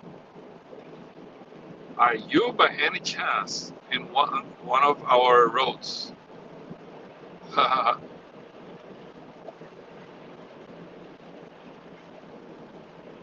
It's gonna be fun, but be ready, depending on where you are. Oh, San Jose? Oh, there's plenty of Cybertrucks in California, so you'll be okay. When we go to remote places, being in the Cybertruck is like you have to take time, extra time, because either you don't talk to people or you do. And if you do, a 15-minute charge turns into 30 minutes because you have to like talk to people and explain, answer questions. Sometimes, unless you don't want to, like you don't have to do it. But I think part of the experience is um, helping others understand what it means to live with an electric car, right? Or when they come and say, like, I've been told they thought it was CG or computer generated. Oh, it's real. It's the first time I see in person. First time I see a Cybertruck in person. We got that 3 times already today.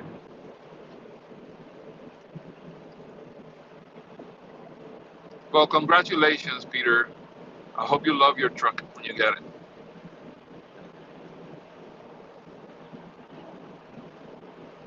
It's exciting.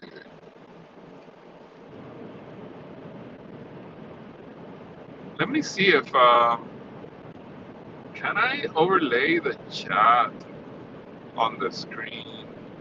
I don't know if that makes sense.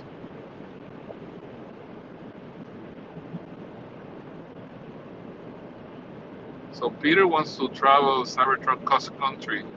Do it. I've done it. Still doing it. Yeah. So I think for a big screen, the overlay of the chat on the screen makes sense. But if you're on a phone watching this, I don't think like you need a magnifying glass probably to read that.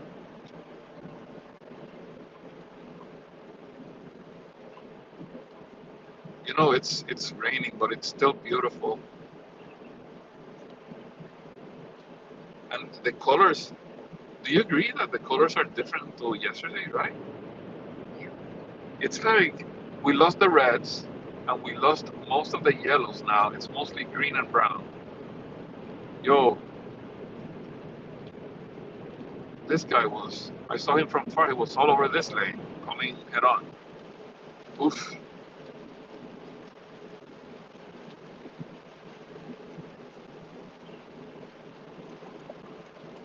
now we are 25 minutes out.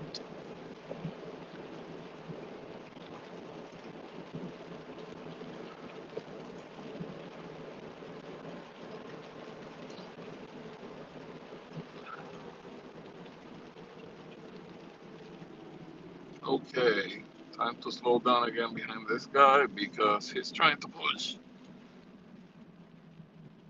And unfortunately, we can't pass him because we're in the middle of a turn.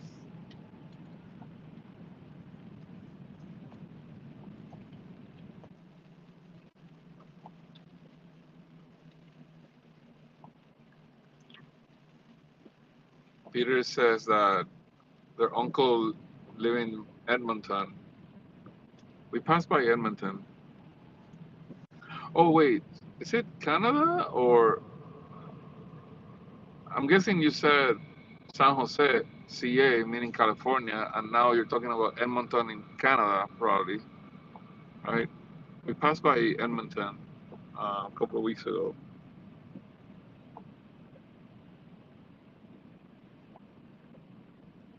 Wow, we're being crushed here. Yeah, Edmonton, Canada. Okay, cool. Go visit your uncle. It's gonna be a great drive.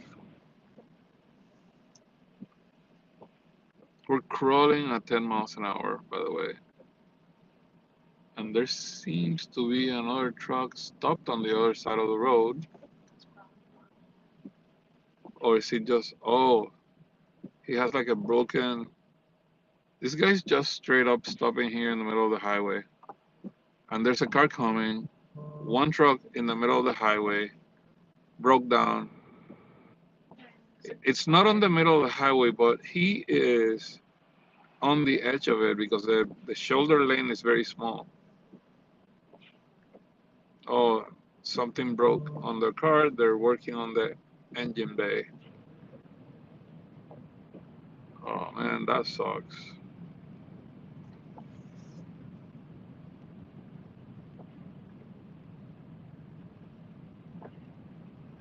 Oh, Hugo is also getting the Cybertruck next month.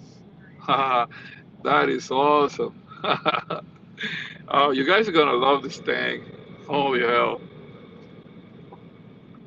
We should, yo, make sure that you follow wherever we are going, that you keep track because if we're in your area, I may miss like seeing you. You have to chase us down if we are in a meetup of the Tesla community or Adventure community or whatever. And if we happen to like meet up in person, remind me that you were talking to us here on the live stream. Breathing Cybertruck every day. Yeah, that's us. So much fun. And it's like a tank, this thing. But right now, this is a very dangerous downhill, steep run with the rain. So I want to make sure that we stay safe, and I want you all to stay safe as well. So yeah,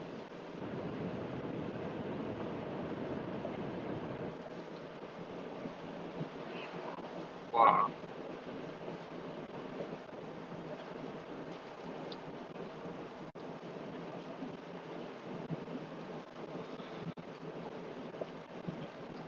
I am going to be paying attention to the road just a little bit more now because it's feeling a little bit gnarly at the moment. It's cold and wet outside.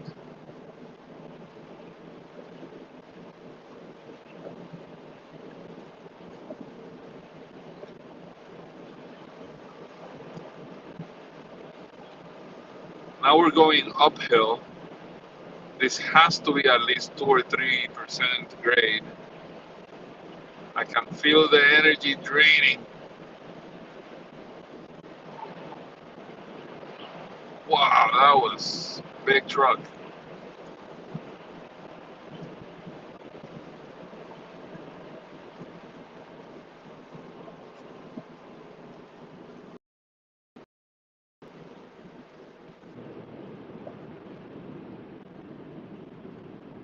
Come on, buddy, you can make it. Go, go, go.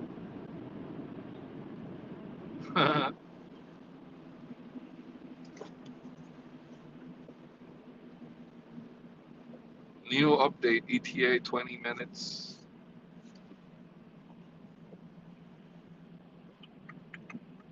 Is there a snack? Can we take a snack or something? One of these chocolate bars and you want the granola. How's the bananas? The oats and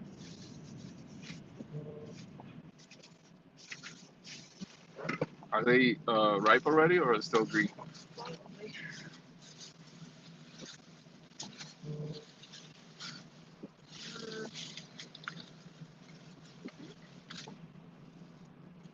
Um, Maybe. let me see. They're almost ready. I'll wait one more day. Okay.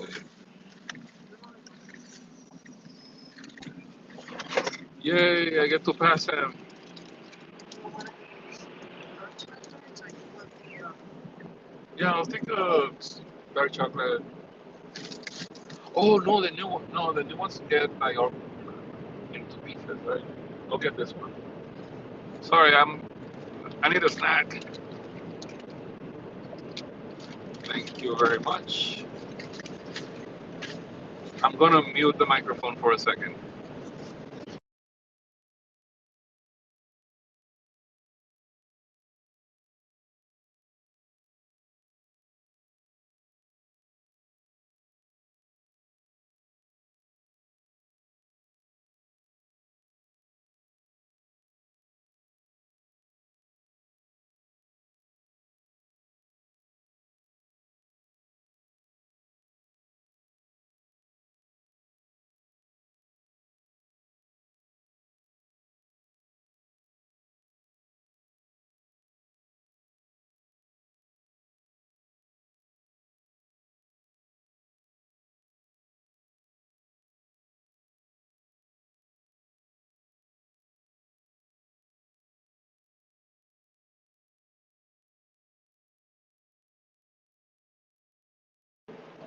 Okay, I'm back. I muted the microphone while I was opening my snack, so you don't hear all the plastic. It's a tiny snack though, so I'm almost done eating it. Huh? ¿Qué pasó?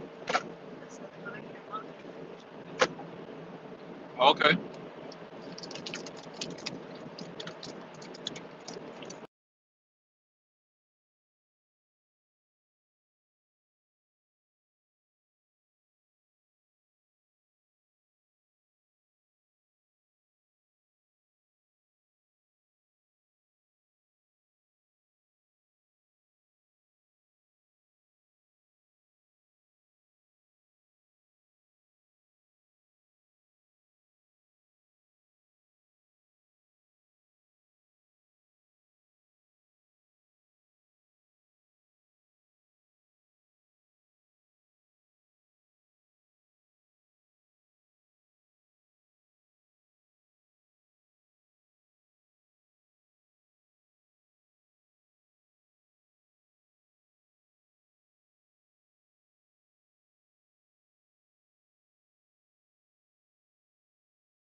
Okay. Like for me, no. I like brushed it off as much as I could. Yeah. So my snack was a crunchy granola bar with oats and honey. So it was crunchy, and I muted the microphone for that. Now we don't have a truck in front of us, which is good. The rain slowed down a little bit. That's good. The giant windshield is taking its swing at the windshield, the wiper.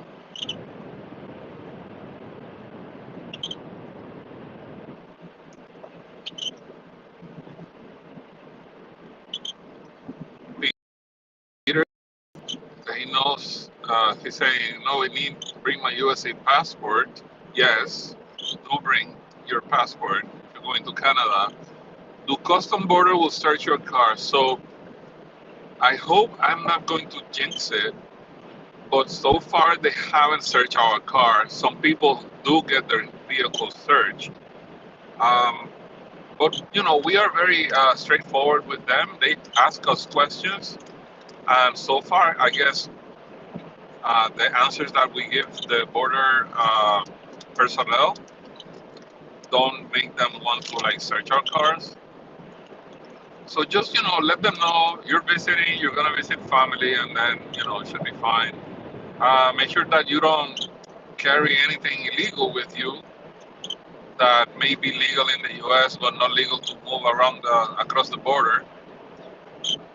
Um, so yeah, just make sure that you have all your checklist items in place. They will ask you uh, how long you're gonna stay, what are you doing, what do you do for a living, all that stuff. And you just tell them straight up what it is, and you should be fine.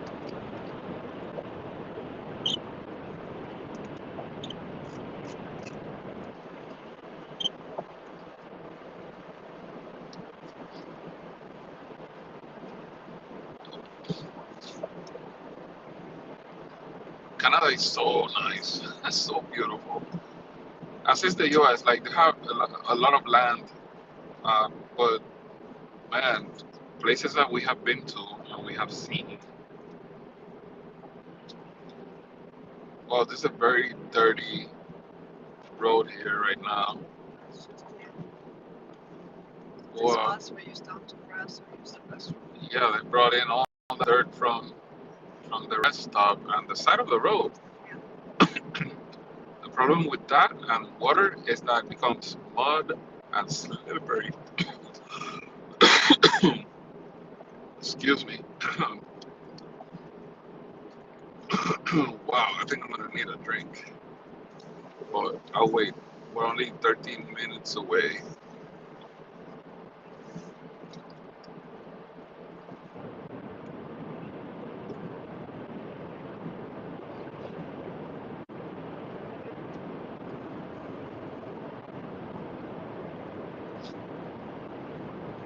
No problem, my pleasure. I'm here to help whatever I can. Just remember, confirm anything and everything that I say by doing your own research because I may be missing some details.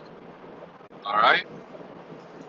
When you do make those travels, I wish you have a really, really good time, whether you're by yourself or with family or friends. Just enjoy the scenery, enjoy the travels, and you will never forget it.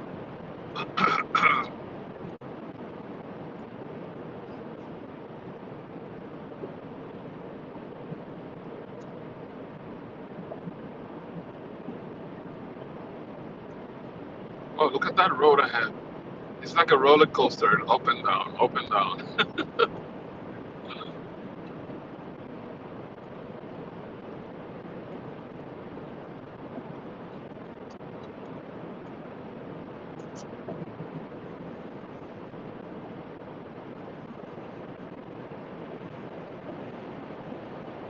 People waving, saying goodbye. They saw the trucks in.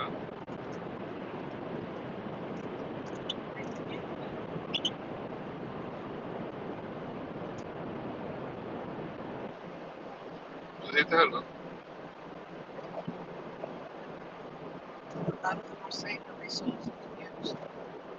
Oh yeah, yeah. The people saying these things so in different channels. There's a CBC News in Canada, and we were highlighted 3 days ago. We were highlighted, and sometimes we stop at places and people say, "Hey, we saw you on the news." Here in Canada. So that's been a lot of fun because people start asking questions about the trip and about the drug and saying how they thought it was fake and now it's real. They seeing it on the news. So that's been fun.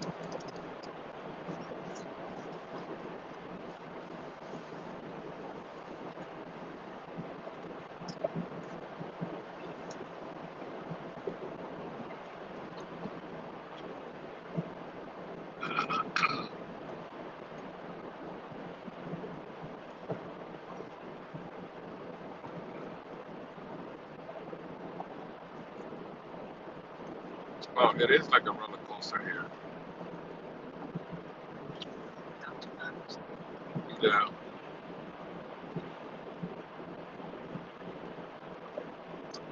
pretty steep incline going up this mountain. We are now in. It sounds like a joke. It's the real in this place. It's called 101. It sounds like you're saying one on one, but it's W's. It's 101, 101 BC.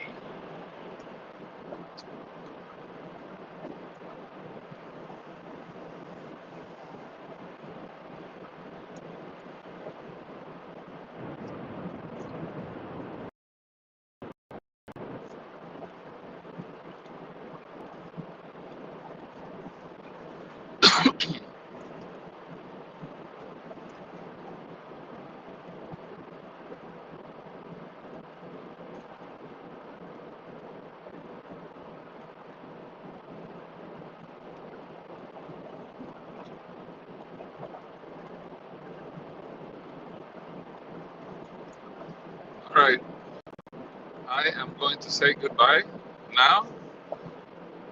Thank you all for joining me, and thank you all for the kind words. All of you that sent a message, everyone that asked a question that I was able to answer, and of course, those of you that contributed to the cause in one way or another with your donation. I really appreciate it.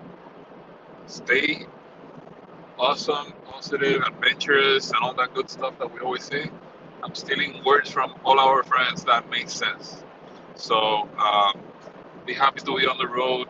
If we meet around there on some trail or some forest or wherever we may meet, I hope it's a fun time. So take care, everyone. We'll see you on the next one. And thank you all for your support. The camera is on a mount that I can't swing, so can't see Nancy where she is. All right.